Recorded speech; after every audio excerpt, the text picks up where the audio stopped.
Olá pessoal, boa tarde. É com muita honra, alegria e satisfação que estamos aqui para entrevistar hoje o juiz federal William Douglas. Vamos aqui fixar o tema da nossa live enquanto chega o William. É uma honra, uma alegria estar aqui com vocês. Vamos colocar aqui o tema. Pronto, já está fixado aqui o tema da live. Vamos aguardar digamos assim, a estrela da nossa tarde, o querido colega William Douglas, a quem desde já eu quero agradecer por estar aqui conosco, compartilhando um pouco da sua trajetória e da sua experiência que inspira tantas pessoas. Enquanto o William Douglas chega, eu quero dizer que para fazer essa live eu dei uma lida na história dele, né? Não só a questão da magistratura federal, mas as outras carreiras, a vida dele mesmo antes da faculdade e depois.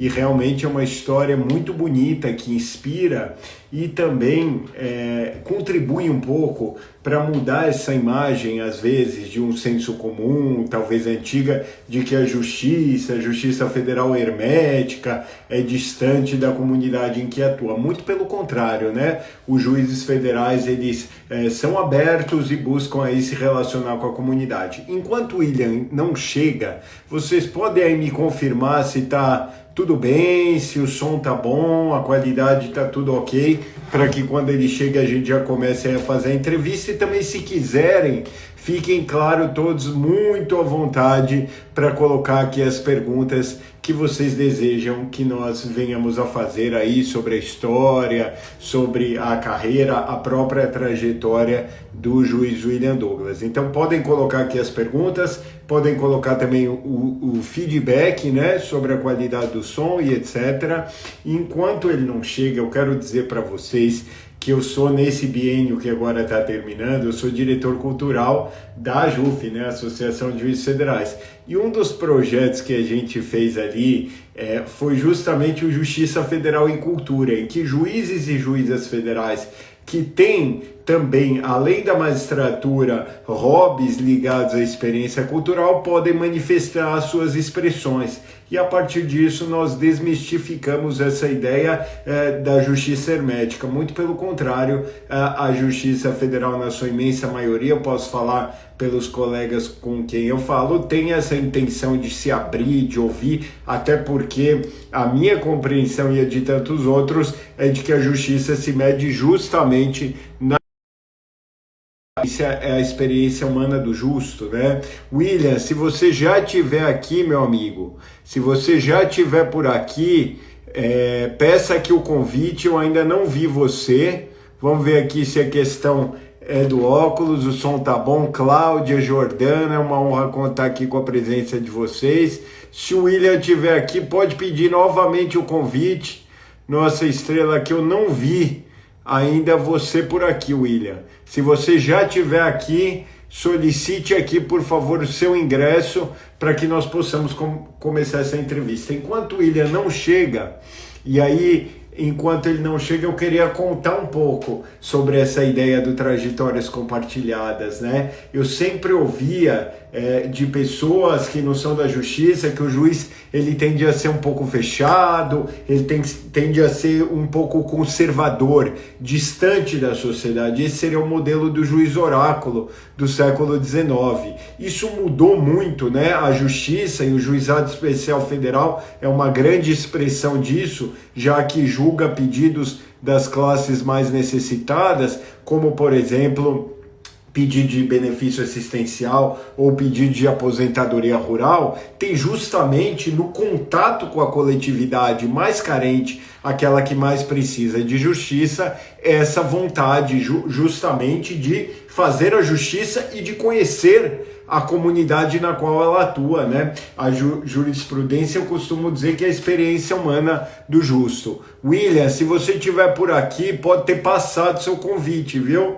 aí você coloque aí de novo uma solicitação para integrar essa live para que nós possamos conversar, já que você aí é a estrela da nossa tarde, né? Eu vou conversar um pouco aí para fazer um aquecimento sobre um pouco da história do William. Eu vi que o William desde cedo começou a trabalhar, passou por várias carreiras. Esse momento que a gente enfrenta hoje de pandemia, eu vi um pouco da história dele. A Justiça Federal me parece brilhante. Obrigado, Rafael. É a tentativa que a gente tem, né, de buscar uma aproximação com a coletividade, uma vez que toda a razão de ser do nosso trabalho é essa, né? Toda a razão de ser do trabalho da Justiça Federal é proporcionar o justo, né?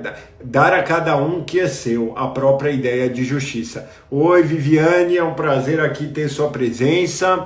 William, então, William, eu achei interessante primeiro a live com a Egina, né? William Douglas está aqui, nossa estrela. Seja muito bem-vindo, William. É uma honra contar contigo. Mande o convite aí que o pessoal quer muito te ver aqui. Vamos aceitar o William. Está aqui nosso convidado, grande juiz federal, referência para todos nós. William, eu coloquei aqui, está aqui. Opa! Tudo bem, meu caro? Melhor agora, te vendo aí, rapaz. Que bom, William, que bom. Você fala aí direto de Niterói. Tá todo mundo te aguardando aqui. Um monte de pergunta. Eu fiz a minha lição de casa, viu, William? Eu li aqui toda a sua história, estou impressionado com o tanto que você já fez e já inspirou as pessoas. E eu quero começar, William, com a seguinte provocação, porque a gente está numa época de pandemia. Você me fala, lá no meio da sua história que eu li, que você era defensor e amava a defensoria pública. Se inspirava, se sentia realmente realizado naquela carreira. Quando veio um período de hiperinflação e o salário foi corroído, você até fala que não conseguia pagar o IPVA do seu carro. Aí você colocou, a vida tem disso, da incerteza, daquele imponderável, né? E agora a gente passa pelo imponderável. Como o imponderável mudou a sua vida? Fale um pouco aí pra gente. Tá. Bem, primeiro, cara, deixa eu só apresentar aqui, já que você falou de Niterói. Isso aqui é um dos meus quadros prediletos, está aqui na minha sala. Isso aqui é a vista aqui de Niterói. A gente tem o privilégio da gente ver o Rio de Janeiro. Como eu estou aqui no canto do Ingá, eu não consigo. O pessoal que está lá, ó, vê o Rio de Janeiro, né? A gente está melhor do que o Rio, porque a gente vê o Rio e aqui a gente está com um museu aqui, com essa natureza.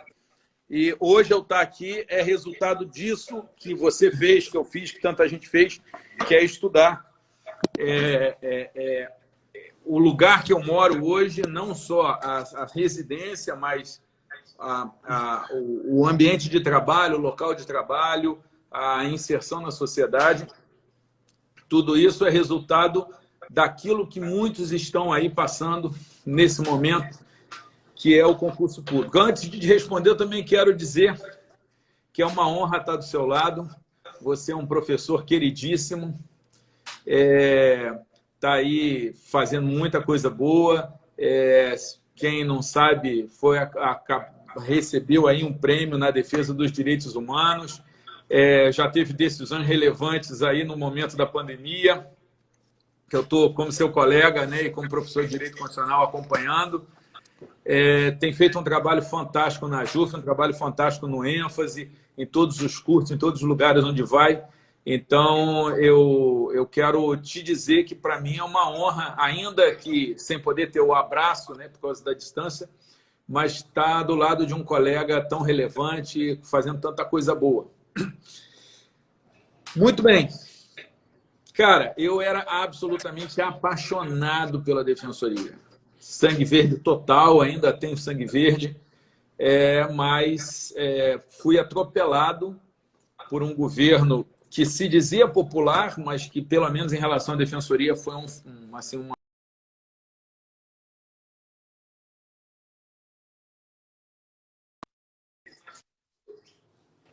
Você ainda está aí? Está dando aí para menos de 300 defensores, e nessa época foi uma fase muito difícil, até porque eu perdi uma coisa que eu era apaixonado, que era a minha carreira de defensor, mas felizmente eu também sou apaixonado pelo direito.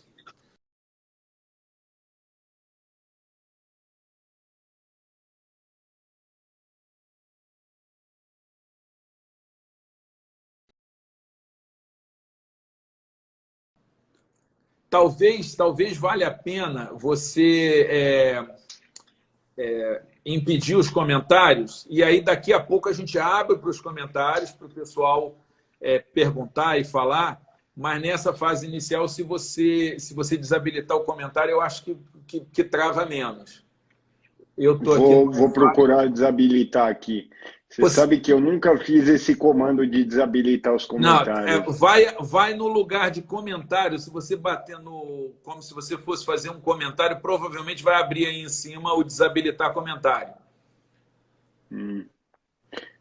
Vamos ver aqui a opção, se tem Rutinha, desativar comentário. Vamos lá, você não estudou as 4 horas de hoje, mas está aqui batendo um papo com a gente. Aprendi aqui. Vamos lá, William. Agora está show de bola. Eu aprendi antes de ontem. Mas deixa eu falar para vocês. Rutinha, eu não estou preocupado se um dia você não conseguiu estudar as 4 horas. Um dia não é o que vai fazer diferença na sua história. Agora, se todo dia você não consegue estudar, aí desculpe, aí você tem um problema. A questão toda é o desvio padrão. Se você está o tempo todo estudando e um dia não está bem ou tem alguma coisa que não estuda, não vai atrapalhar nada. Agora, se você nunca está estudando e um dia, hoje eu vou estudar, estudou o dia inteiro, também não vai mudar nada.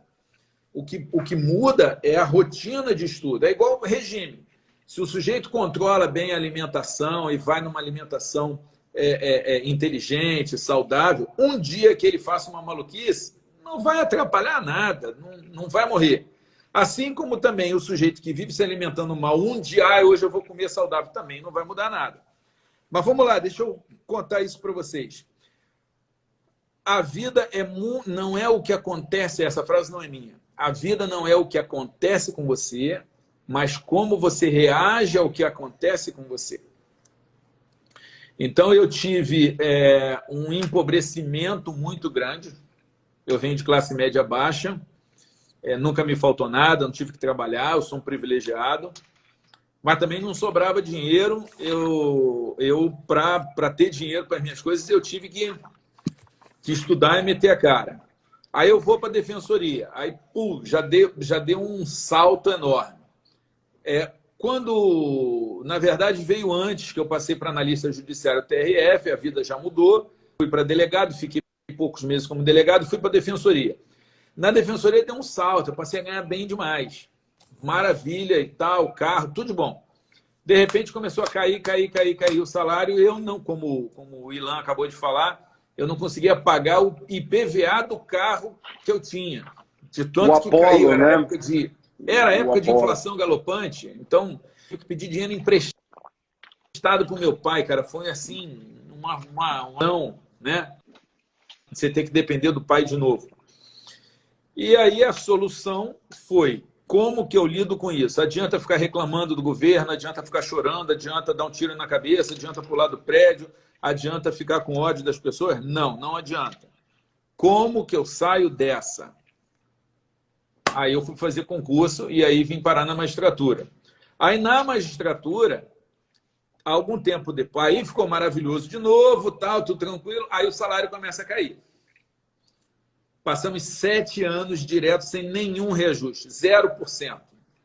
0%. O pessoal de iniciativa privada acha que tem a database, não teve database, não teve nada. 7 anos.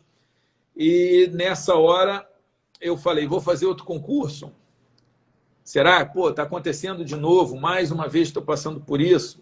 E aí, cara, eu falei assim, não, eu não vou, já não vou mais fazer concurso, já dei minha contribuição para os estudos, e aí eu fui trabalhar como professor e comecei a complementar minha renda como professor. Então, foram 2 situações idênticas com 2 soluções diferentes. A gente tem essa alternativa. E foi interessante que depois eu passei por um outro empobrecimento, que foi a minha separação, né? Eu me divorciei, né, no meu primeiro casamento, e aí, divide patrimônio, e aí você também leva uma pancada. Só que esse terceiro empobrecimento foi consequência da decisão de me separar. Então, eu já tive bastante essa experiência de, como tem lá Tem um filme aí brasileiro, o cara tá pobre, tá rico, tá pobre, tá rico. Eu já vivi bastante isso.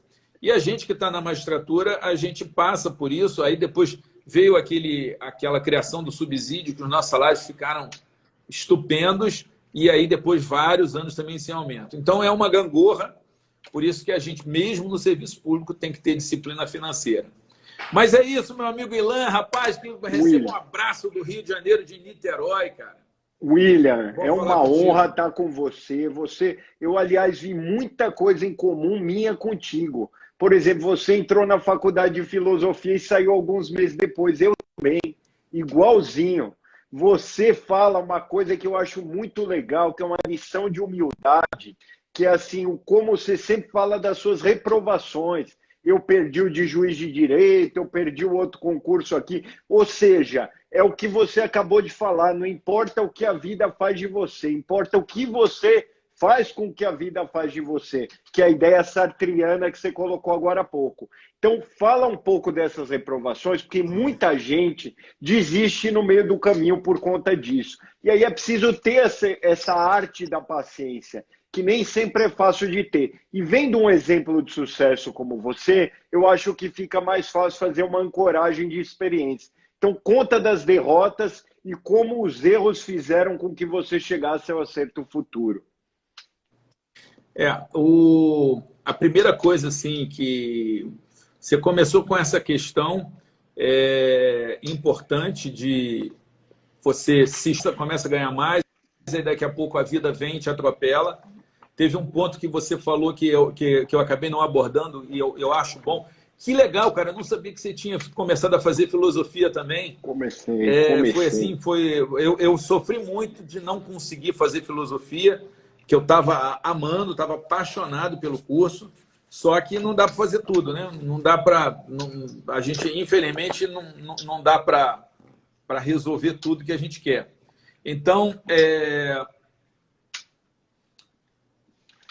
o que eu vivi, primeiro com a defensoria, depois com a magistratura, depois com o divórcio, a vida vai te atropela e você tem que aprender a lidar com isso. E é o que está acontecendo hoje. Quem está aí participando, todo mundo está tendo que participar forçosamente dessa agonia da pandemia. E eu escrevi alguns textos sobre isso. Quem tiver interesse, depois eu já estou com, na verdade, 3 livros, Ilan. Primeiro eu fiz, junto com o Edu Pérez, um livro sobre direito à saúde no meio da pandemia. Depois ele fez um livro dele que eu prefaciei sobre o cisne negro, sobre essa questão de questões judiciais no meio da pandemia. E eu peguei vários artigos que eu fiz e coloquei. Então, tem lá sobre juízo, supermercados e pandemia. Tem o Águas Paradas, que é um fenômeno mundial, mas eu peguei as águas de Veneza, que elas estão claras, estão dando para ver peixe, está parecendo Caribe, uma coisa que ninguém imaginava. O pessoal da Índia está conseguindo ver o Himalaia. O pessoal lá de longe está dizendo que o céu está azul há vários anos. E esse momento é um momento em que a gente tem que parar para pensar e aproveitar que a água não está turva e ver o que realmente importa para a gente. Então, apesar de todas as dificuldades, toda coisa ruim traz dentro de si um pouco de coisa boa, né? E a coisa boa é você parar e ver o que realmente importa, quais são as discussões que realmente importam. Mas você me perguntou sobre reprovação. Cara, eu sou um especialista em ser reprovado. Eu costumo dizer às pessoas que eu tenho mais derrotas do que vitórias. Então, eu comecei 14 empreendimentos na minha vida e só 6 deram certo. Então, perdi de 8... Se você não tentasse, William, se você não tentasse esses 14, você não teria os 6 que você conseguiu, né? Aquele que nunca tenta já tem o não, né? Eu acho que esse é o seu espírito que te torna um empreendedor, um inovador. Você ganhou o Inovare já, né? Num projeto Comunidade que Aprende. Se você, com certeza, eu acredito que você tentou muitos outros projetos que não foram para frente, né? Tentar e fracassar faz parte da trajetória de qualquer um. Mesmo se a pessoa passou no primeiro concurso, ela treinou em casa, ela errou em casa e fez do erro a razão do acerto futuro, né? Então, acho que fica essa bonita mensagem de tentar, de buscar. Acho que mesmo na gestão da sua vara, do seu acervo, você é muito famoso por ter um acervo assim bem controlado, por decidir rápido. Isso aí não vem do nada, né? Para você ter ideia, em relação a concurso, Ilan, olha só, eu fui reprovado no Colégio Naval, e foi interessante que depois eu tive o prazer de ir fazer palestra no Colégio Naval, e eu falei para a garotada lá do Colégio Naval, dizendo o seguinte: olha, vocês passaram num concurso que eu não passei. Então o pessoal parou lá tudo assim, doutor William, juiz e tal, autoridade. A primeira coisa que eu falei para eles na fase de vocês estão na minha frente, porque eu fui reprovado do concurso que vocês passaram. E fui reprovado 2 vezes para defensor, 2 vezes para juiz, fui reprovado para oficial de justiça, fui reprovado para promotor de justiça. Tento quebrar um paradigma. Então, quando as pessoas falam de concurso difícil, eu pergunto assim: qual é o concurso mais difícil? Oficial de justiça ou juiz federal? As pessoas invariavelmente respondem: não, juiz federal. Eu falei: pois é, eu passei para juiz federal e tomei bomba para oficial de justiça. Então, a gente não pode sair. Concurso fácil e difícil é o concurso que você está preparado e que você não está preparado. Tem nada a ver com a dificuldade do concurso. Se você não está preparado, é um concurso aparentemente simples, é impossível. Se você está preparado, não tem concurso impossível. Agora, o que é importante dizer, eu fui reprovado em vários concursos, vários projetos que eu criei deram errado. O meu livro famoso, Como Passar em Provas e Concursos, foi rejeitado em 5 editoras. O meu livro que foi para a lista, o meu livro mais vendido, que foi para a lista da Veja, foi um dos 10 mais vendidos de 2014, já está em inglês, em espanhol, em leto, já vendeu 40 mil nos Estados Unidos, é um livro de super sucesso. Foi depois de 5 reprovações de projetos na Sextante. Eu queria publicar na Sextante de qualquer maneira, que eu queria ir para a lista, era um plano, ir para a lista de mais vendido. Eu tentei com editoras diferentes, com projetos diferentes, e aí falei: não, tem que ser pela Sextante, que é quem mais bota livro na lista. E eles me reprovaram 5 vezes. E eu fui lá a 6ª vez para chegar e falar assim: meu irmão, o que é que eu preciso fazer para melhorar? Então, tem gente que, quando ouve o não, deprime, fica triste, desesperada. Meu irmão, não é por aí. Se você tem alguma coisa que você quer muito, se você for reprovado, você tem que falar assim: tá bom, por que eu fui reprovado? O que eu tenho que consertar para resolver isso? E é desse jeito que eu fui. É importante dizer que, como magistrado, você citou aí, hoje a vara é referência, já ganhou vários prêmios, a gente já esteve em várias mostras de qualidade, a gente costuma estar em primeiro lugar, a gente já foi visitado, já teve uma tese de doutorado que estudou a 4ª Vara, uma pesquisadora do Mato Grosso, da Federal do Mato Grosso, apresentando uma tese de doutorado, presidida pelo ministro Edson Fachin, na Uninove, em São Paulo. Eu fui lá, minha diretora, nós fomos participar, assistir, né? Mas, veja, quando entrei na magistratura, as minhas ideias todas foram rejeitadas. Então, até chegar a essa fase que eu estou hoje, de reconhecimento nacional e tal, irmão, apanhei muito, ouvi muito não, muita gente virou a cara, muita gente disse que eu era maluco. E isso que eu acho importante a gente deixar para todo mundo que está participando dessa conversa: faz parte, a derrota faz parte, a rejeição faz parte. Se você não está se frustrando, se você não está ouvindo não, se você não está com alguém rindo de você, achando que você é louco, é porque você está morto, bicho, você não está fazendo nada. Porque se você quiser fazer alguma coisa, vai precisar ouvir não e ter fracasso, e ter derrota, e é assim que a gente vai caminhando. Eu acho que Winston Churchill que fala que o sucesso é de derrota em derrota, sem perder o entusiasmo.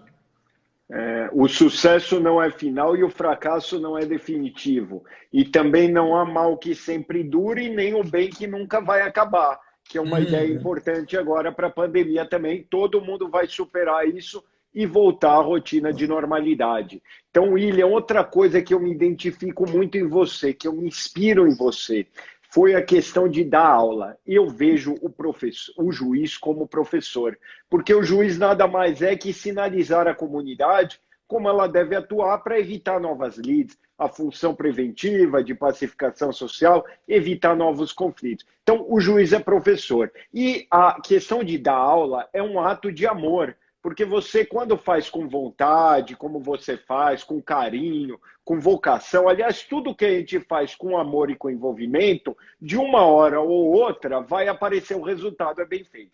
Então, dar aula é algo que você faz muito bem, e você faz há muitos anos, não perde a paixão e o entusiasmo. É um ato de amor, de entrega que você faz com felicidade. Eu queria saber como essa questão de ser professor entrou na sua vida. Queria te ouvir um pouco sobre essa questão de dar aula, que eu acho algo tão bonito. Você que já é juiz federal, ocupa o seu tempo. Antes de você responder, William, tem um servidor seu que foi meu aluno, e assim, ou ele foi servidor seu ou é. É impressionante como eles gostam de você.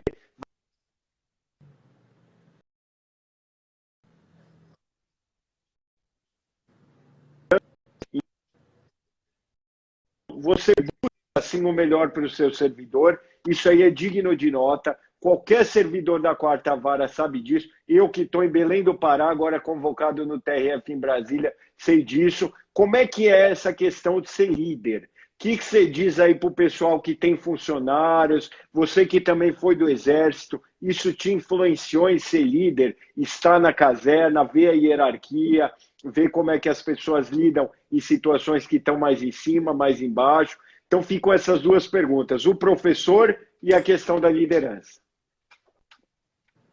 Tá, deixa eu te falar.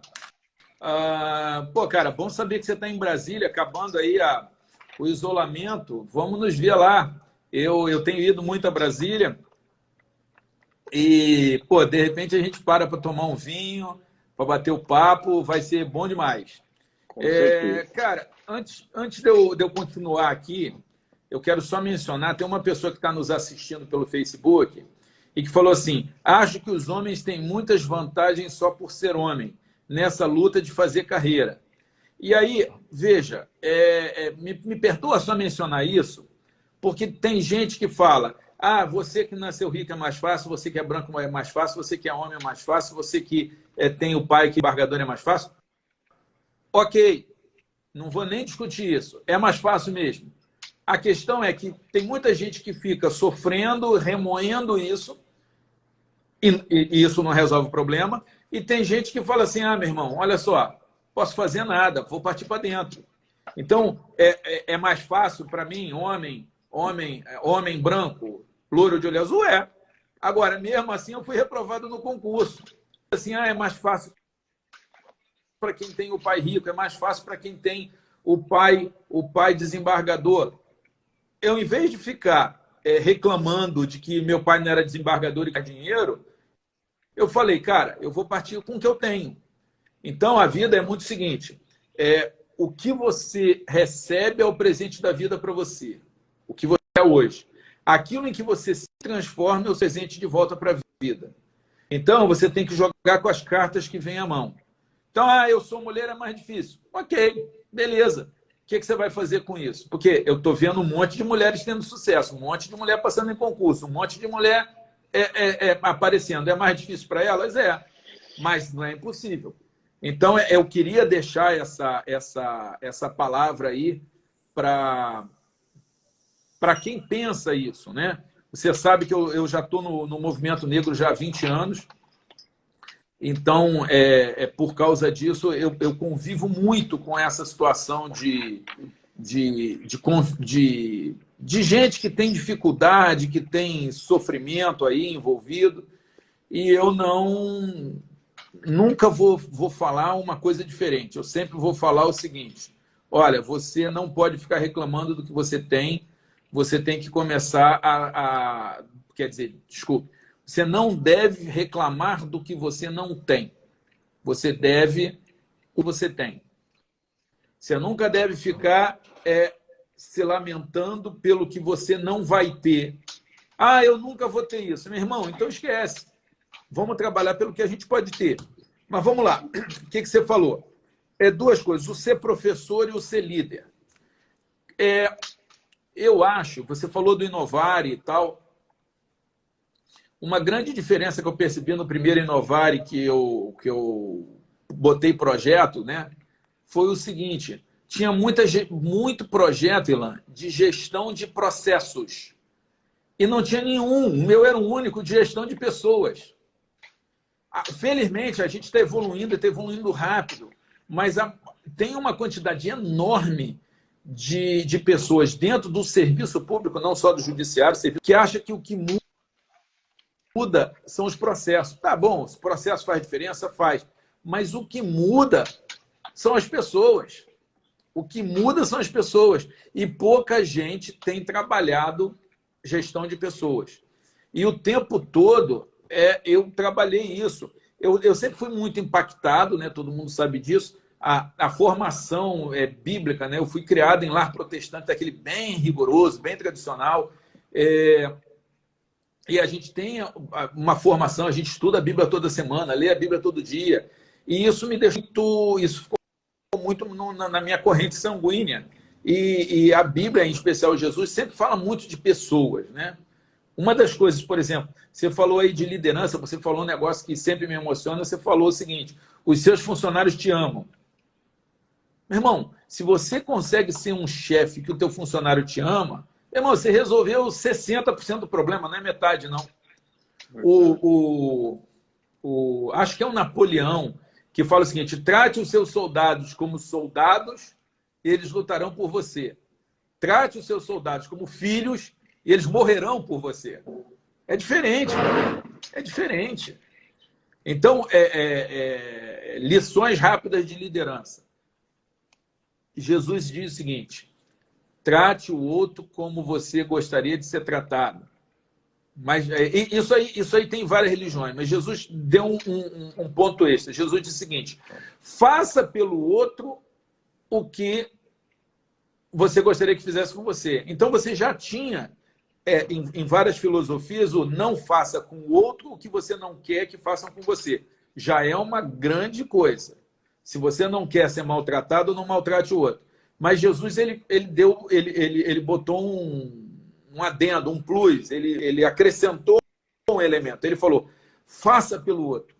Então, a minha lição de liderança é essa, é o seguinte, estamos juntos.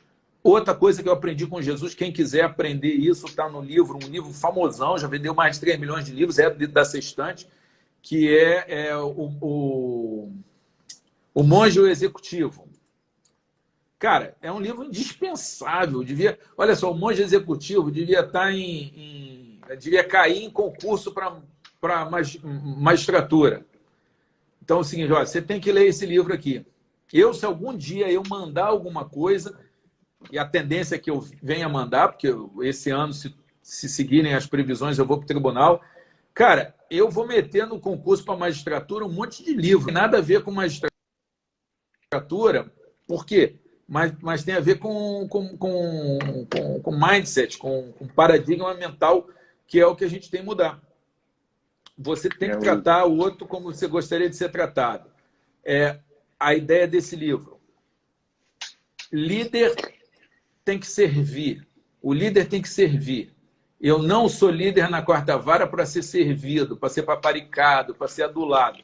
Eu estou lá, eu tenho que ser o que serve mais. E essa outra lição de Jesus, que ele fala assim, olha, lá fora, grande, no mundo, grande é aquele que é servido por muitos. Mas na meu modo de ver, grande é aquele que serve a muitos. Então, se você quiser ser grande, sirva a muitos. Agora, então, liderança. Liderança, eu acho que é o segredo de você fazer uma organização crescer. Infelizmente, nós não trabalhamos isso na magistratura. Infelizmente, nós não temos isso no concurso. A gente tem que gerir o nosso poder e a gente não é cobrado de administração nem de liderança. Um monte de coisa que a gente precisa saber. O sucesso da quarta vara Você viu todos os resultados da quarta vara, eu falei, a gente. Você nunca vai me ouvir falar, e se sair, eu vou corrigir imediatamente. Eu estou em primeiro. Eu não estou em primeiro. Quem está em primeiro é a quarta vara. A quarta vara é muito maior do que eu. Entendeu? Então, isso muda. Isso faz diferença. Se alguém quer vencer, se chega para um juiz novo que está começando assim, William, como é que eu faço para ser um grande juiz, produtivo, arrebentar? Irmão, aprenda a gerir pessoas, hein? Aprenda a liderar a equipe. Agora, o professor, eu vou te dizer como é que apareceu, cara. Eu sou filho de pai e mãe professores. Meu pai é professor universitário, minha mãe era professora de ensino fundamental, era professora de religião, e eu gostava de corrigir as provas do meu pai, que ele dava aula, eu que corrigia.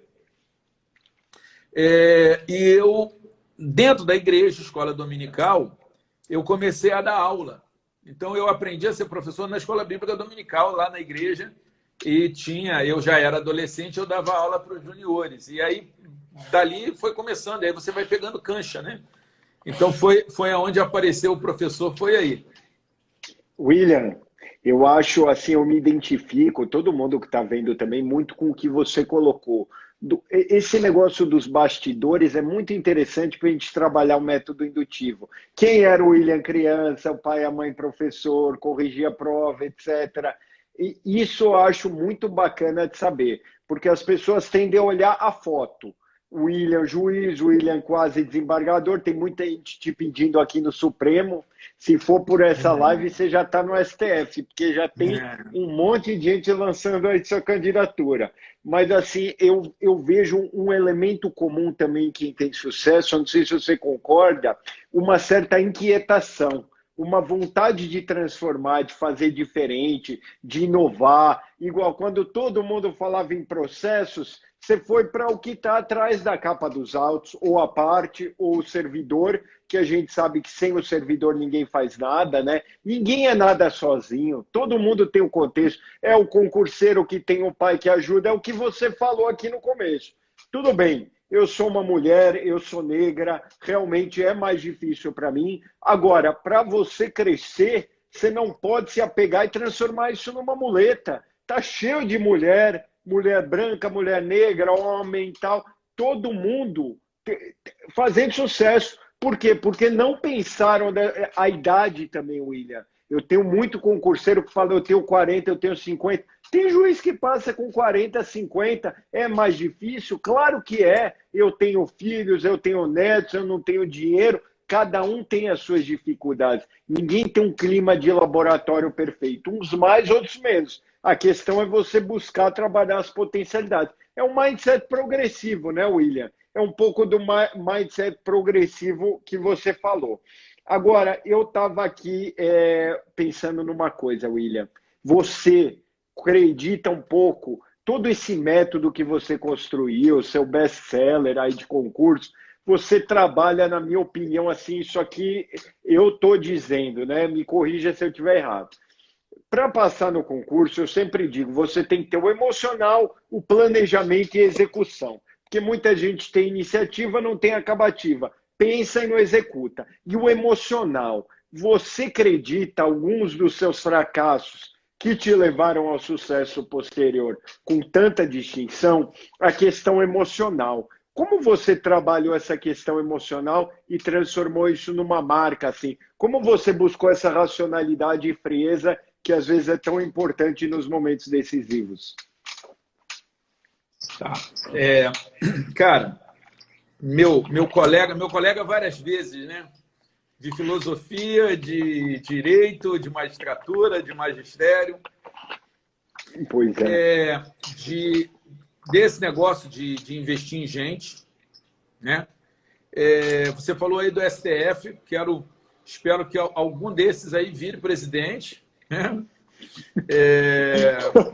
E quero agradecer a confiança, eu fico muito lisonjeado quando o pessoal fala disso, e espero sempre merecer, fazer por merecer essa confiança, né? Só que isso não depende de mim.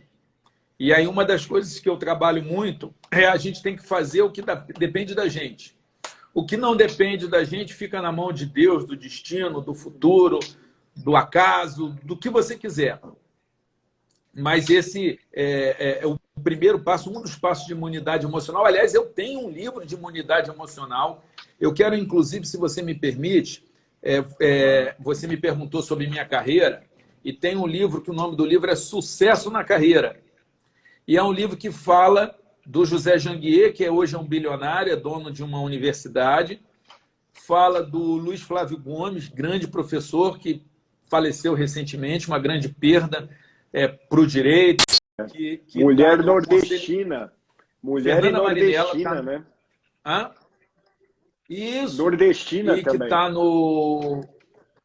Nordestina, ela conta na história dela que ela é estrábica, o quanto que ela sofreu de bullying por ser estrábica.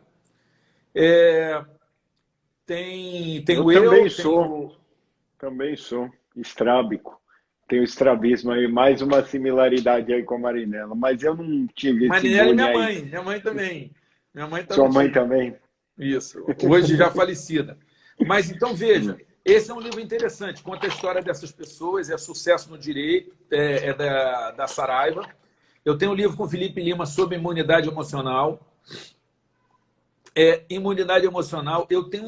Depois, se alguém tiver interesse, se entrar no meu site, que é williamdouglas.com.br, tem lá os mantras do concurso.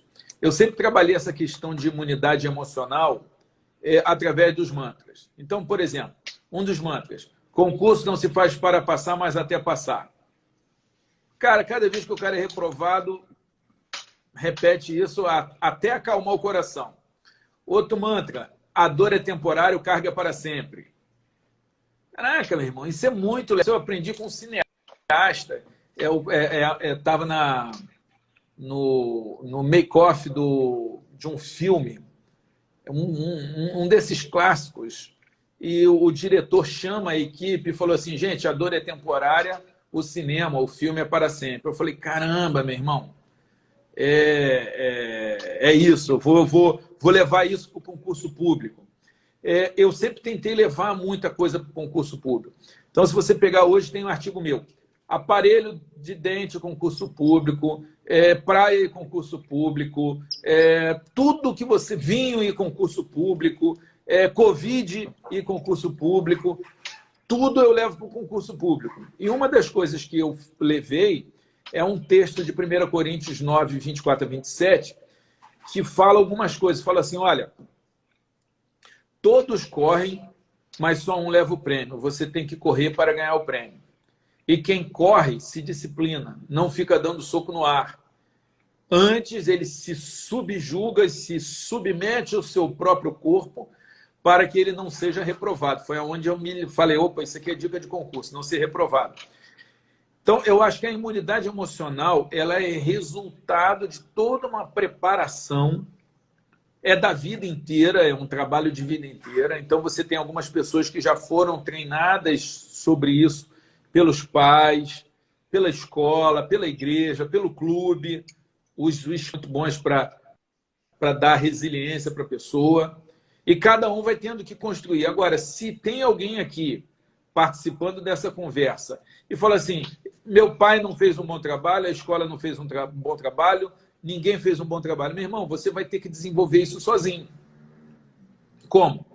Através de leitura, de meditação, de oração, de busca pelo conhecimento, de olhar. Eu sempre olhei muito, Ilan, livros e autobiografias. Então, qualquer filme de biografia baseado em fatos reais, eu vou assistir.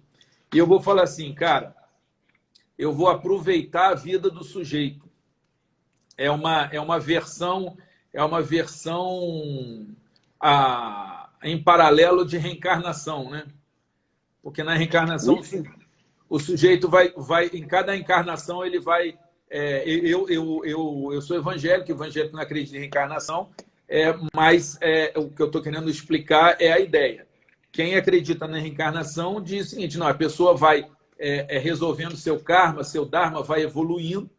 E eu acho que é uma ideia muito legal, a ideia de você poder viver 1000 vezes, né? Viver várias vezes, é uma ideia muito sedutora.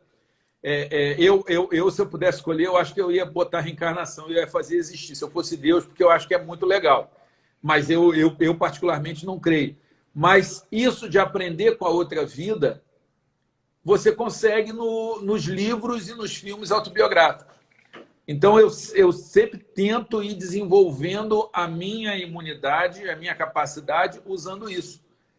Foi um dos caminhos que eu usei. Teve uma pessoa que perguntou qual o livro. O livro é O Monge e o Executivo, livraço. Para trabalhar questão de liderança, eu recomendo. Mas fala aí, meu amigo Ilan. Estou aí, sou todo ouvido. William, eu gostei que você falou da questão das biografias. Eu também gosto. E quando você falou que foi na escola naval e falou para eles assim, vocês passaram... Me lembro muito do Steve Jobs, que eu vi no filme. Ele tem um discurso muito famoso dele, que ele não concluiu, né? Ele não se formou, não teve curso superior. E olha o legado. Você está falando da vida e do que a pessoa fez. Olha, a morte não leva o legado que você deixa aqui, né? A transformação. E aí, tudo que o Steve Jobs deixou para a gente, basta aqui pensar que eu estou no iPhone, acredito que o William também, tantos nós aqui, mudou a forma como a gente lida, né? Com a linguagem, com a leitura, com o pensamento. Então, assim, é um legado incrível. Aqui tem uma pergunta que é do AKMP, ele na verdade, é algo que muita gente se preocupa, e não é só para concurso. Eu acho que uma fase é a cognição, a outra é a memorização, faz parte da humildade. Eu quero ouvir o William sobre isso. Você que é tão humilde, busca essa noção de servir, você não só conhecer, mas ter a humildade de ler e reler aquilo que você já sabe, fazer novas reflexões. Então, como na sua vida você trabalha a revisão? E aqui eu quero fazer algo holístico, viu, William? Estou falando revisão, como você revisa o seu livro, porque muitas vezes o seu livro é um best-seller, faz sucesso, mas o mundo mudou, a linguagem mudou, a gente está no mundo 4.0, digital, hoje é PJE, hoje eu fiz sessão no TRF1 como juiz convocado, pelo celular, pelo Microsoft Teams. Então, assim, como ter a humildade de, mesmo com o sucesso que você tem, sempre mudar, inovar e se reinventar. Ou seja, como revisar. Revisar em sentido amplo, para o concurseiro fazer a revisão, você revisar a sua vida, repensar, refletir. Como é que você faz isso? Você que tanto sucesso tem. Cara, eu vou te pedir para você me responder essa também, cara, que eu estou curioso para saber como que você faz a revisão. Mas para não parecer golpe, eu vou dizer. Revisão para concurso, eu quero me reportar, todo mundo que está aqui, se entrar no meu site, williamdouglas.com.br/cortesias, vai ter uma palestra de 2 horas gratuita sobre como passar em concurso. Então, fica aí para todo mundo que está participando dessa conversa, uma palestra gratuita só sobre concurso, e aí eu falo de revisão. Vamos lá. Eu gosto muito de aniversário e de... tem uma pergunta aqui sobre fé e concurso público. Nesse site, williamdouglas.com.br/cortesias, tem uma palestra sobre esse assunto, que a pessoa pode assistir. Tem várias palestras. Eu gosto muito de final de ano, eu gosto muito de aniversário para fazer essas revisões. Esse momento de pandemia é um bom momento de revisão. Eu acho que isso pode acontecer com uma certa frequência. Você parar e falar assim, aonde que eu estava, aonde que eu estou, aonde que eu quero ir. Outra coisa, o que que eu acertei, o que que eu errei, o que que eu posso fazer de novo melhor, o que que eu vou abrir mão. Porque nem sempre, quando você erra, você tem que tentar de novo. Às vezes você tem que desistir mesmo. Não existe uma fórmula pronta que resolva tudo. Então, o meu casamento, o meu primeiro casamento. Eu tentei um tempo, chegou uma hora que eu falei, não vou tentar mais. Concurso público, não. Eu tentei até conseguir. Eu não tinha opção. né? Então isso muda. Agora, Ilan, me conta aí, você, como que você faz essas revisões? Você tem o teu lado filósofo, o teu lado poeta, pensador. Pois é, William. Conta Acho que aí para assim, mim. primeiro, acho que revisões, fazer uma revisão é empreender sobre você mesmo, falando em sentido amplo. Então, assim, refletir sobre a sua trajetória é empreender sobre você mesmo, sobre quem você quer ser, sobre onde você está, qual é sua foto, ou seja, seu presente, seu filme, seu passado, e o livro aberto, que é o futuro que você quer construir. Então, isso aqui é essencial na minha vida. Eu sempre paro um pouco, 5, 10 minutos, e procuro pensar o que eu quero fazer de novo, o que eu quero fazer de diferente, de que forma eu posso colaborar e ajudar. Isso eu sempre faço. Então, por exemplo, aqui na JUF, que a gente está no perfil da JUF, eu sou diretor cultural. Eu sempre penso, como é que eu posso mostrar as expressões culturais dos juízes federais? Como eu posso tentar, nesse pequeno campo que eu estou atuando, fazer algo melhor que possa ajudar o próximo, ou inspirar alguém, ou mostrar. A gente tem juízes federais aí, escritores, cantores, poetas, etc. Tem no YouTube alguns vídeos que a gente colocou, procurando mostrar um pouco e desmistificando essa ideia que a Justiça Federal é hermética e fechada. Então, por exemplo, eu vou fazer um aulão, eu vou fazer uma live, eu vou fazer um simulado de prova oral. A primeira pergunta que eu me faço é como eu posso fazer melhor? Como esse meu tempo eu vou poder fazer para dar o bem para alguém? Para que essa pessoa extraia uma lição a partir disso. Então, eu estou revisando a todo momento. Revisar e inovar são palavras-chave. Para o espectro do concurso, que eu acredito que foi um pouco da pergunta, eu acho que assim, o pior concurseiro é aquele que fala, isso eu já sei. Então vamos pensar aqui numa coisa básica, princípio da precaução e prevenção.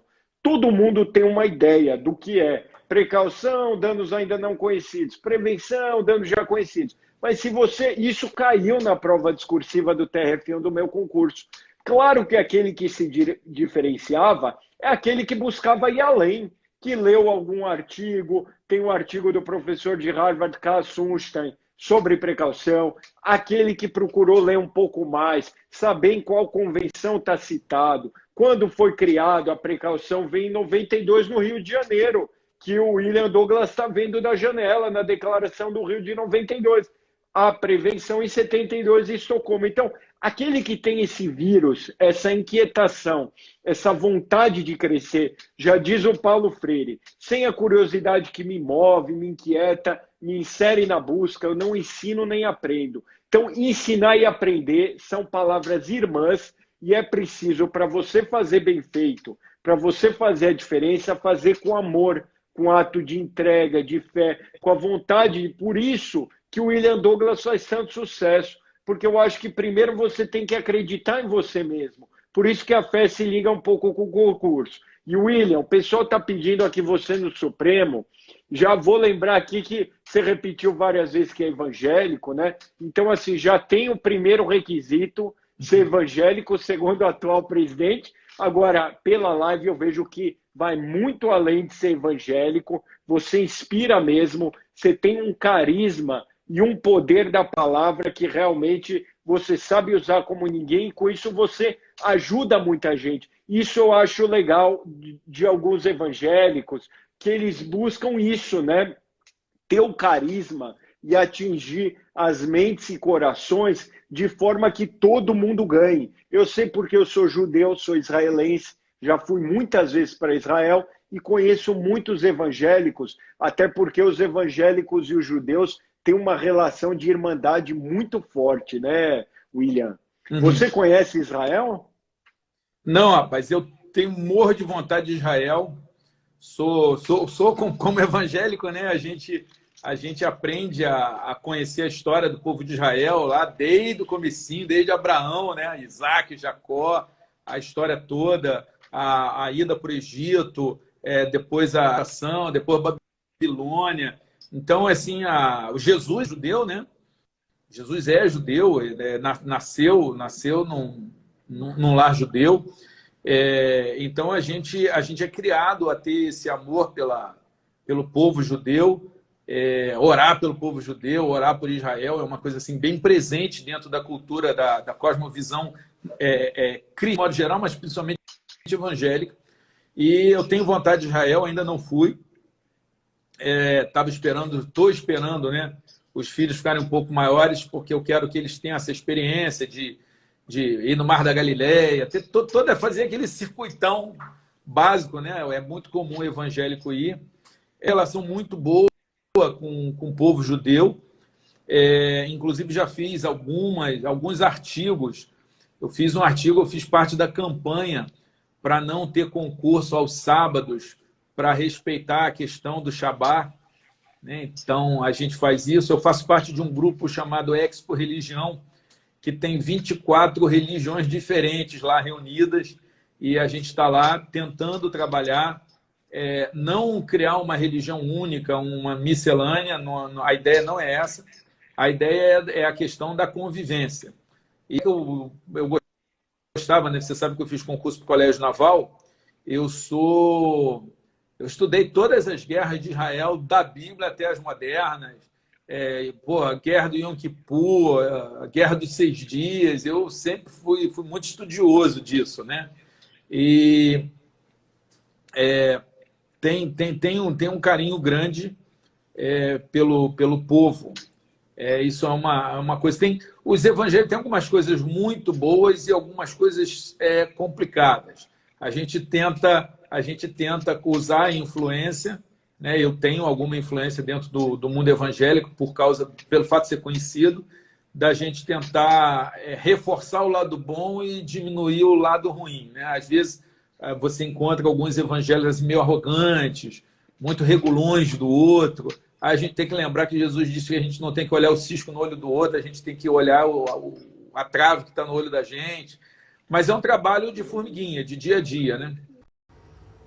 Olá, pessoal. Vamos aqui começar mais uma live, o segundo tempo da entrevista com o William Douglas, né? A gente terminou a live porque depois de 1 hora o Instagram ele fecha a live, né? Então a gente volta aqui para conversar um pouco. Daqui a pouco o William vem. Clécio, é uma honra ter você aqui, colega juiz federal também, professor, empreendedor, também tem tudo para estar com a gente ainda vai marcar um bate-papo, porque você é também uma referência que inspira muita gente, tal como o William e tal como muitos que estão aqui e no futuro vão fazer a diferença onde atuarem. Agora a gente vai conversar. Oi, Paulo André, uma honra também, juiz federal do Rio. Aqui no perfil da JUF a gente encontra os juízes de hoje, os juízes do amanhã. É muito bom poder ter essa oportunidade de conversar e atingir tanta gente. William Douglas aí que estava nos dando uma aula muito interessante. A gente aguarda o retorno dele. Vamos ver se ele já está por aqui. Só verificar aqui. O William Douglas já solicitou. Grande colega. Ele vai ficar muito feliz aí de saber que tem o Clécio, tem o Paulo André na audiência. William, beleza? Rapaz, que audiência qualificada. O Paulo André está aí, também nosso diretor de comunicação. Isso. Pô, você está falando com o Clécio, juiz do Piauí, professor. A gente está com uma audiência qualificadíssima, William. Qualificadíssima. Vamos legal, salvar a live. Muito bom. William, outra coisa que eu queria trocar uma ideia com você, que eu acho bacana do que eu li da sua história, é que você começou jovem a empreender. Você vendeu melado de cana, né? Que seu pai fazia. Aí. E a cana ali que você vendia, você tinha uns projetos. Vou mudar a embalagem, vou dar uma gourmetizada e aí eu vou vender mais, né? E aí, o que aconteceu? Com o tempo, você enfrentou uma crise econômica. E aí me lembra um pouco de agora. Muita gente pode ser advogado, pode estar enfrentando uma crise de estar sem trabalhar, estar em casa, não saber do dia de amanhã. Você teve que vender uma terra lá para um pecuarista. Conta disso. Como o imprevisível poderia te levar a nunca mais querer empreender, nunca mais fazer nada, e como você tirou a lição desse imponderável. Tudo na vida é incerto, né? Tudo na vida tem risco. Viver, fazer qualquer coisa, empreender, dar a cara a tapa, é arriscado em si mesmo, não é? Essa história é interessante. meu avô era lavrador, meu avô paterno era lavrador, e meu pai, quando era novo, ele plantava batata, vendia cana, vendia produtos agrícolas, e quando ele cresce, estuda, faz faculdade, mestrado, doutorado, ele se esforçou muito para mudar de vida, e é interessante porque a gente começou a frequentar, a gente sempre frequentou, ele sempre frequentou a casa do meu avô, ia visitar o pai dele, e a gente ia junto. E, de repente, meu avô continuava vendendo melado, e eu resolvi vender melado também, para ganhar dinheiro, para ter dinheiro para fazer as coisas. E meu pai ficou com... Foi engraçado, Ilan, porque quando meu pai me viu vendo melado, ele ficou triste, porque ele fez tanto, me esforçou tanto para parar de ser vendedor de melado, e agora meu filho vai ser vendedor de melado. Então, é engraçado. E aí eu comecei a pegar o melado, trouxe para Niterói, porque isso era em Magé, só que o melado em Niterói é vendido numa garrafa grande, e é uma garrafa âmbar, que é, por sinal, a melhor garrafa para você colocar o melado. E é com rolha, e a rolha é cara. Então, para você ter ideia, uma rolha custa R$ 1,50, enquanto a tampinha de refrigerante não custa 5 centavos. E o consumidor de Caraí, que é um bairro de classe média alta, ele olha a garrafa âmbar e ele acha que a garrafa está suja, ou pelo menos ele não sabe se ela está limpa. Então, ele tem uma rejeição cultural. Então, eu fui adaptando o meu produto, e o interessante é o pessoal saber que eu já fazia direito, eu já estudava direito, não tive nunca problema nenhum em pegar uma sacola plástica, uma mochila, botar uma garrafa de melado, uns copinhos de café e ir de loja em loja vendendo melado.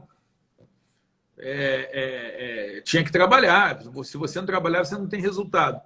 E aí eu mudei a garrafa de 750 mililitros, eu reduzi para aquela garrafa de água mineral, tirei a rolha, que era cara, coloquei a tampinha, e estava ganhando dinheiro. Só que, como eu comecei a vender aqui em Icaraí, a produção não deu conta de atender Magé e Icaraí. E aí eu fiquei sem melado, fiquei sem produto. Qual foi a solução? Aí é que está. Em vez de ficar reclamando que não tem produto, eu falo, como é que eu resolvo isso? Bem, eu vou plantar fazer a minha própria plantação.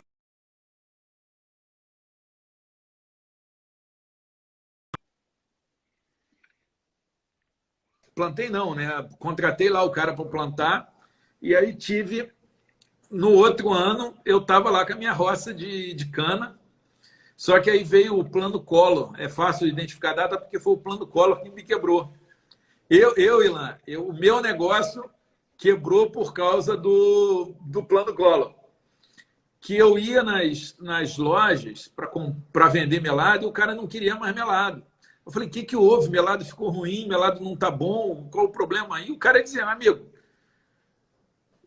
o melado continua ótimo, o único problema é que ninguém está com dinheiro para comprar melado. Então, meu negócio quebrou, e aí eu fiquei lá. O chato é que eu tinha o meu lote lá, minha área cheia de cana-de-açúcar para fazer melado, e o melado agora não tinha venda. Só que ainda assim, um cara que tinha boi, o cara me comprou toda a minha produção de cana-de-açúcar para dar. E quer saber o mais louco, Ilan? Ainda deu lucro. Fazendo as contas, o fato de eu ter plantado cana me deu lucro. E isso ficou muito marcado em mim. Eu falei assim, às vezes, quando você trabalha, quando você se esforça, mesmo que dê errado, algum lucro você tem.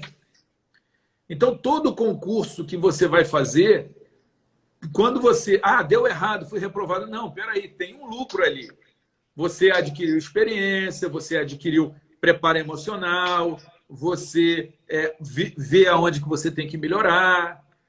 Por exemplo, meu primeiro casamento deu errado, perdeu, eu divorciei. Só que eu falo isso para minha mulher atual, eu digo o seguinte, olha, você recebeu um marido muito melhorado, porque um monte de coisas ruins que eu tinha, eu já tinha consertado no primeiro casamento. Não foi o suficiente para salvar o primeiro casamento, mas eu já vim já mais escovado, mais malandro de vida, né?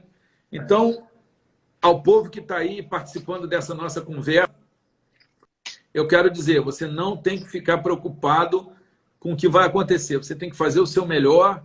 Deu certo a comemoração, não deu, você decide se você quer dar de novo, aonde que tem que melhorar para tentar de novo, e tenta de novo, faz melhor, até você conseguir, ou até, eventualmente, achar uma outra coisa que seja mais interessante. Então, o cuidado que a gente tem que ter é que, às vezes, você desiste antes do tempo. Deixa eu tentar só explicar isso aqui. Eu tenho uma amiga minha que levou anos para passar em concurso. Só que, quando ela passou em concurso, ela conheceu um alemão e foi embora. Aí ela pediu licença sem vencimento, super feliz com o alemão, morando na Tailândia, com filho, com tudo. Chegou uma hora que ela desistiu de concurso. Então, tudo aquilo que ela trabalhou a vida inteira e que ela tinha conseguido, por quê? Porque ela tinha uma outra coisa que valia a pena. Aí tudo bem, você desistir de um projeto. Agora, tem gente que fala o seguinte, eu não estou conseguindo passar em concurso, eu vou largar o concurso, eu vou para a iniciativa privada, vou montar minha empresa, eu vou fazer aquilo. O cara tem que tomar muito cuidado nessa hora. Porque a gente tem que ver o seguinte, por que que você não está conseguindo? Porque se o motivo é falta de disciplina, se o motivo é falta de esforço, de organização, não adianta você largar o concurso e ir para outro objetivo, que no outro objetivo você também vai ter os mesmos problemas. Então, às vezes, o concurso pode até não servir para você passar no concurso, mas vai servir para você se disciplinar. Tem um monte de gente que fala do meu livro, fala assim, pô, William, teu livro Como Passar em Provas e Concurso não é sobre concurso, é sobre a vida. Mas por que que muita gente pensa isso? Porque a primeira coisa que eu faço no livro é estruturar a vida do sujeito, a cabeça do sujeito, os horários do sujeito, a família do sujeito, para ele estar preparado para se dedicar ao concurso. Só que se ele faz isso, ele se dedica a qualquer coisa. O Ilan, eu tive alguns desafios. Eu tive o desafio de passar no vestibular, depois passar no concurso, depois de ser um juiz produtivo, cumprir o dever, correr uma maratona, eu corri uma maratona, montar empresa, ir para a lista de mais vendidos. O que eu descobri é que as dificuldades de cada um desses projetos são muito parecidas. Quando eu estava me preparando para passar em concurso, eu não sabia, mas eu estava me preparando para correr uma maratona, por mais diferente que pareça o objetivo. Então, essa conversa que a gente está tendo aqui, eu acho que é legal. Todo mundo que está aqui, a gente está precisando de juiz, estamos precisando de você, a magistratura precisa de você. Venha, vai ter concurso, vai ter vaga, a gente precisa de reforços, que é o teu sonho. Se estiver achando que está difícil, é assim mesmo. A dor é temporária, o cargo é para sempre. Agora, alguns, por algumas razões, vão acabar parando em outros lugares, mas eu tenho certeza que tudo que estudou, tudo que evoluiu, a pessoa leva com ela. Sem dúvida, William. Que recado maravilhoso, né? Eu estou vendo aqui até uns juízes federais, o Hugo Frazão, enfim, tem de tudo. E é interessante que os juízes federais que estão aqui vendo a live estão por aquilo que você acabou de falar. O seu livro, as suas lições se abrem para aspectos que vão muito além de concurso ou de vestibular. Dá para usar na família. Na verdade, é a tríade: o trabalho, a família, a família e os amigos. Colocamos o concurso dentro do trabalho. William, me identifiquei muito com o que você falou da questão de se aprimorar. E eu também fui lendo aqui as perguntas. Então, tinha muita pergunta assim, eu estou com baixa autoestima, como melhorar o emocional? É um pouco, você vai, claro, comentar sobre isso, né? Você que é aqui nosso guru sobre a questão de se levantar e tal. mas eu acho que o que você falou da malícia com o tempo, de virar a chave, é pensar nisso. A pessoa me fala, Ilan, meu pai me cobra, minha mulher me cobra, meu filho me cobra, todo mundo me cobra porque eu tenho que...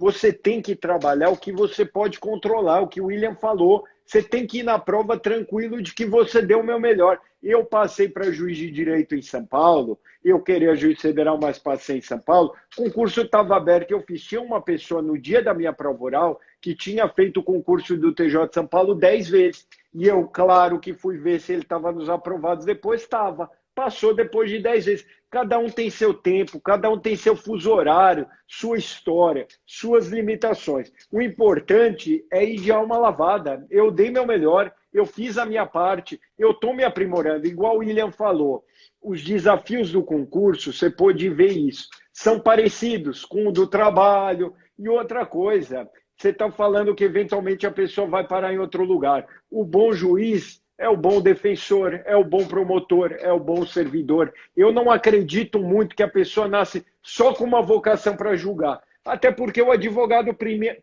privado ou público é o primeiro juiz da causa. Então, se você fizer um curso, se dedicar e depois se encontrar na advocacia privada, e eu já vi muita gente, tem professor famoso que escreve livro, que queria ser promotor ou queria ser juiz, não deu certo, ele agradece a Deus, porque hoje ele está feliz. Então, às vezes, Deus escreve certo por linhas tortas, né, William? E eu acho assim, eu queria saber de você um pouco isso.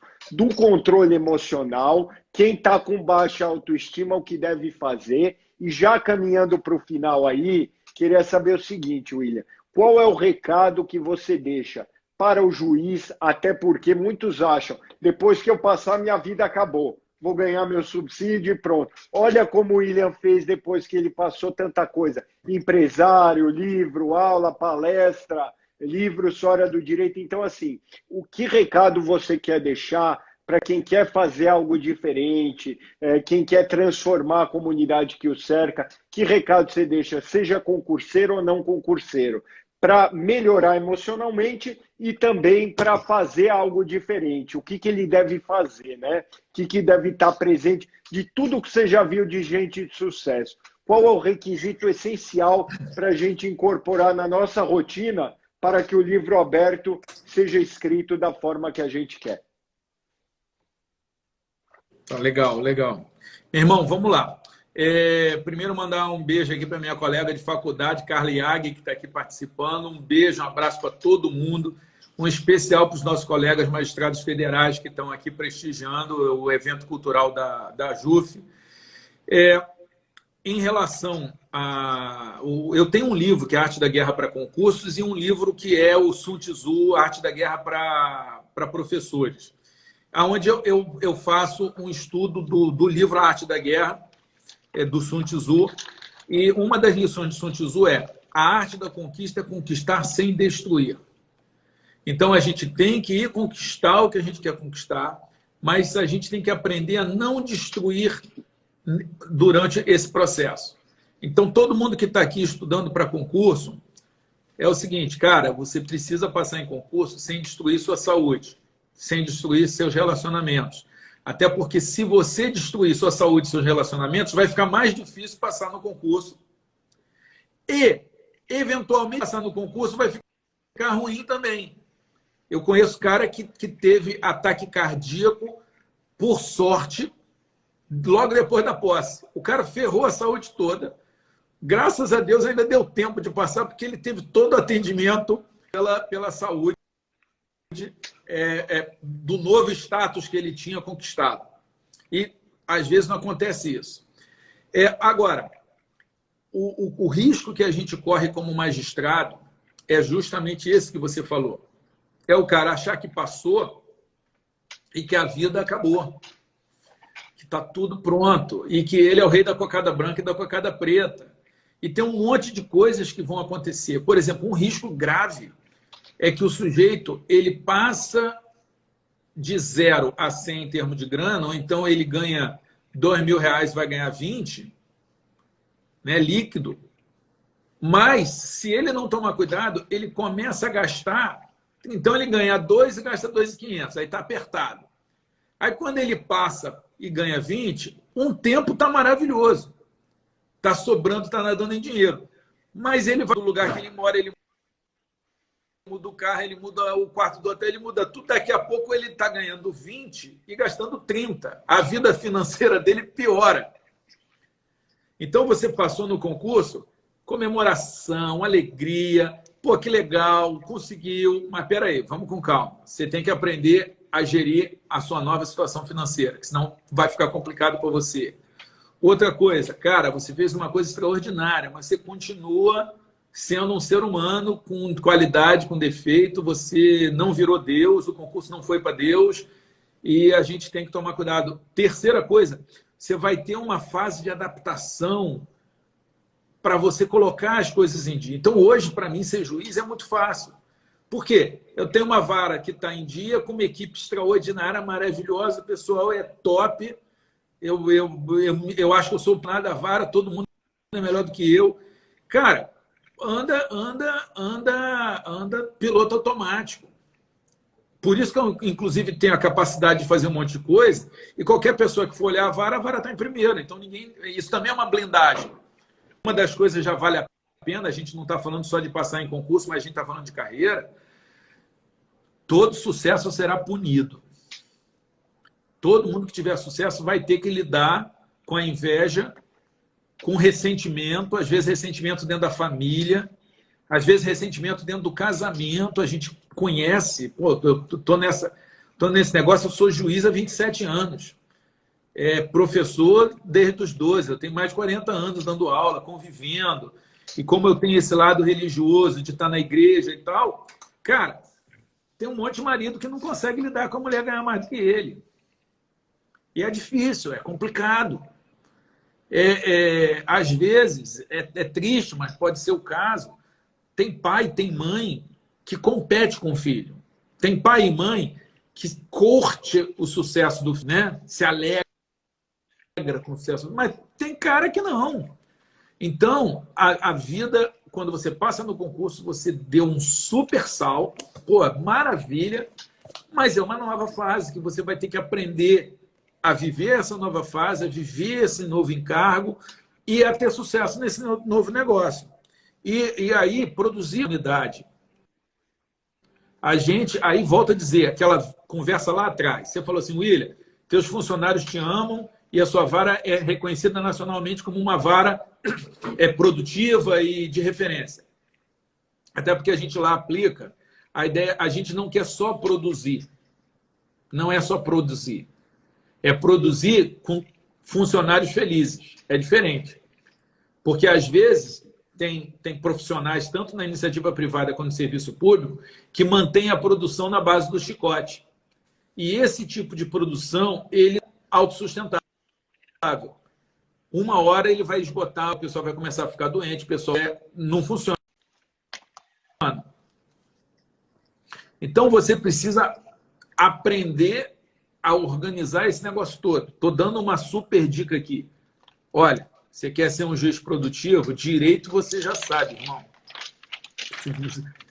Claro que você sabe direito. Você passou nos concursos mais difíceis do país. Então, direito você sabe.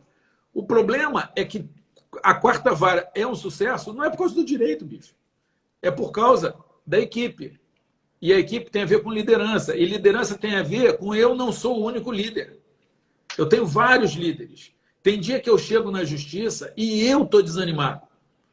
Porque aconteceu alguma coisa.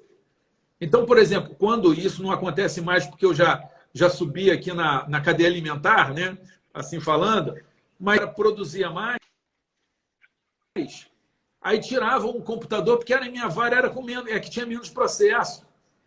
Meu irmão, eu cuspia óleo quente, eu falo assim, cara, eu estou sendo punido por produzir. Eu estou sendo punido por fazer o negócio funcionar. Eu faço funcionar, a vara diminui de tamanho, eu perco. Pô, tiraram o funcionário, Ilan. Tiraram o funcionário. Eu falei, está tudo errado. Vocês têm que premiar o certo e não o errado. Vocês estão punindo quem produz. Fala, filhão. Tudo. E E isso tudo você tem que... Aí, num dia desse, eu cheguei muito para baixo. Quem me levantou foi meu time. Eu com raiva de tudo. Estava com raiva de tudo. Aí eu chego lá e o meu funcionário querendo produzir. Animado. Aí, pô, eu tenho que ir junto. Então, quando você cria um time, o time te ajuda também. Não é uma relação só de doação, é uma relação de ida e volta. Eu acho que a gente tem que produzir para a comunidade. A minha formação, a minha cosmovisão onde eu fui criado e que depois de analisar eu falei, não, eu gosto disso, eu acredito nisso, é do serviço, é de servir, é de ajudar, é de transformar a realidade, é de melhorar a vida das pessoas, é de fazer pelo outro aquilo que eu gostaria que o outro fizesse por mim. Então, é assim que eu trato a parte, é assim que eu trato o funcionário, é assim que eu trato todo mundo, e isso dá resultado. Agora, o que eu queria dizer é que uma coisa que eu diria para a carreira e isso aí, nessa intimidade que não é tão íntima, porque a gente está aqui com mais de... nesse momento tem 184 pessoas no da JUF e tem mais 128 aqui no meu, que eu tô transmitindo pelo meu também. Então, tem mais de 300 pessoas, depois vai ficar 24 horas, mas IGTV...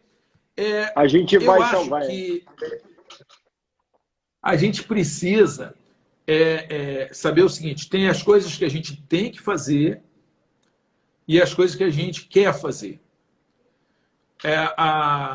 O fato de hoje eu ser um cara de sucesso, você ser um cara de sucesso, ter um colega nosso aqui, juiz, advogado de sucesso, isso não tira da gente a obrigação de fazer coisas que a gente não gosta.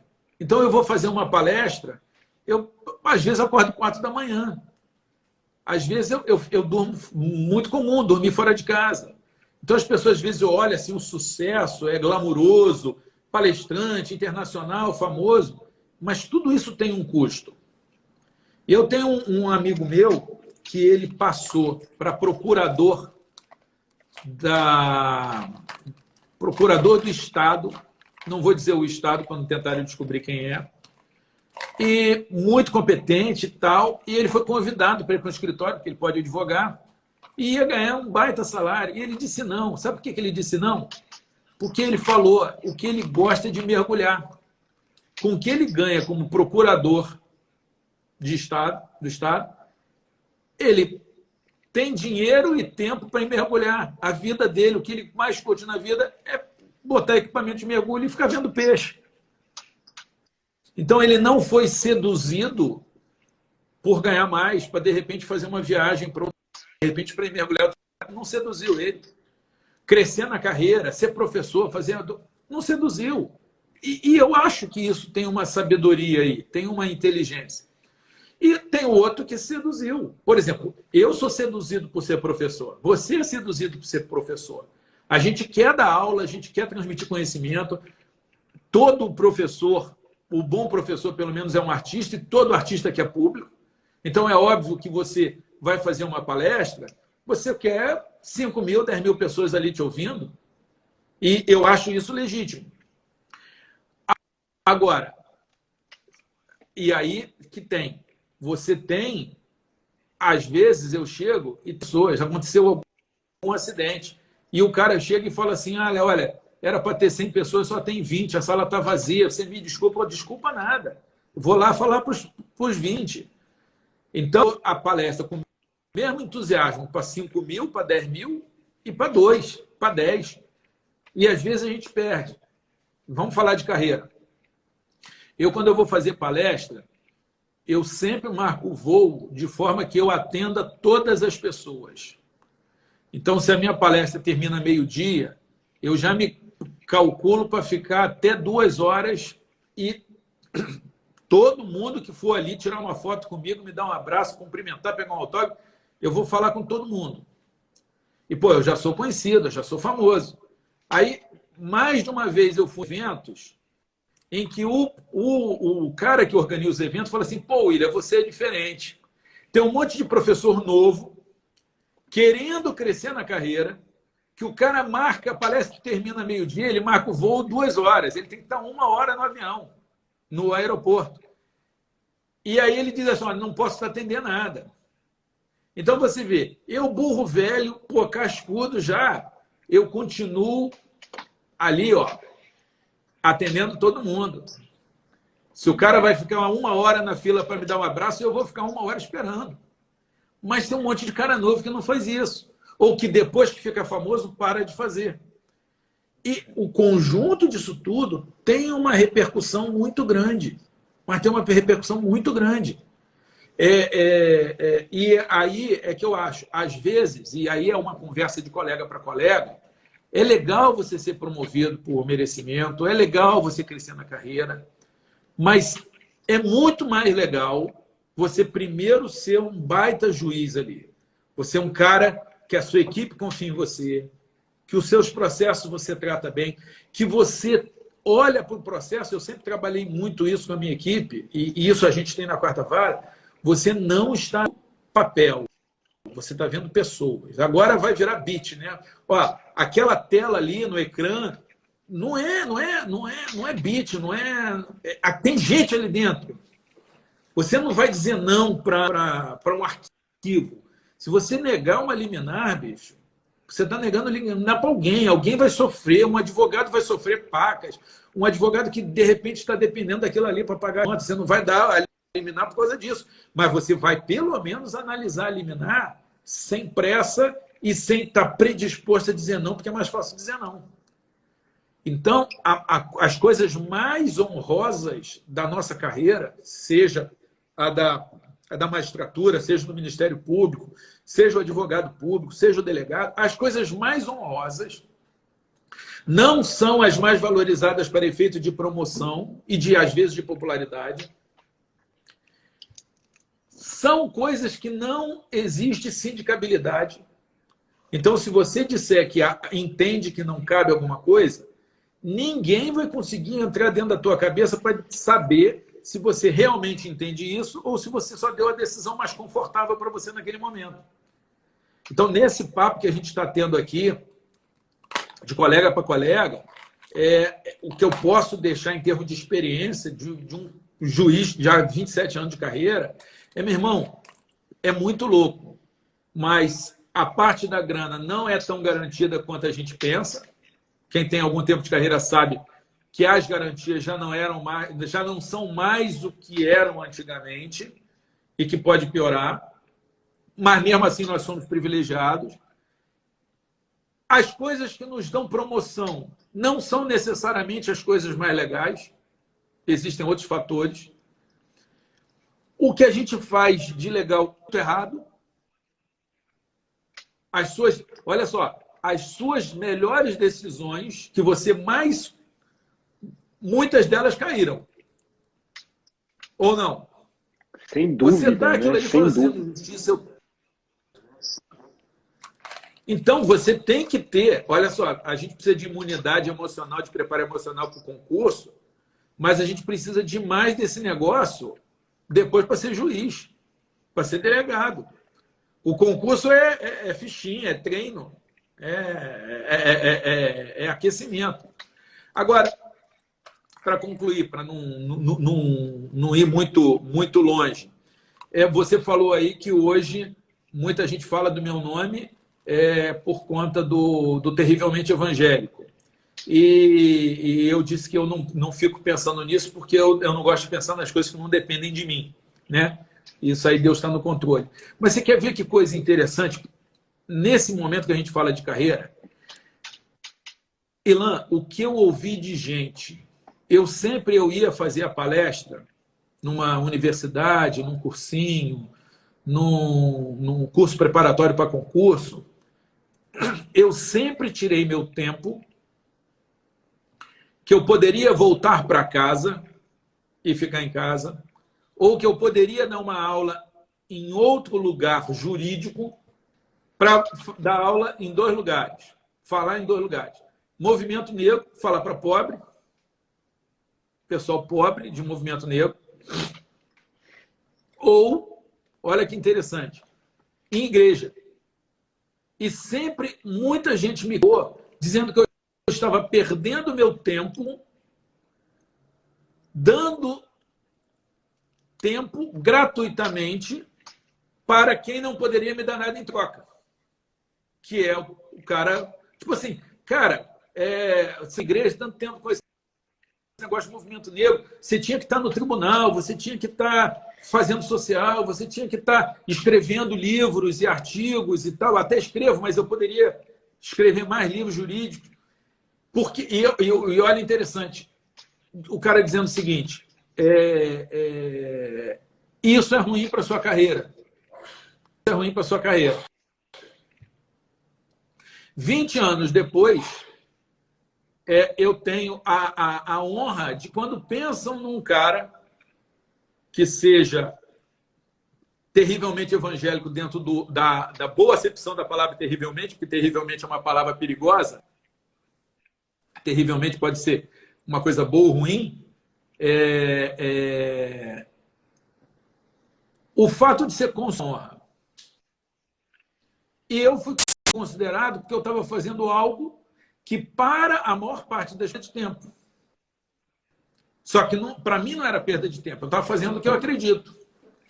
Então, veja, se acontecer, existe em tese essa possibilidade, vai ter sido consequência de eu fazer algo que ninguém dizia que ia dar esse resultado.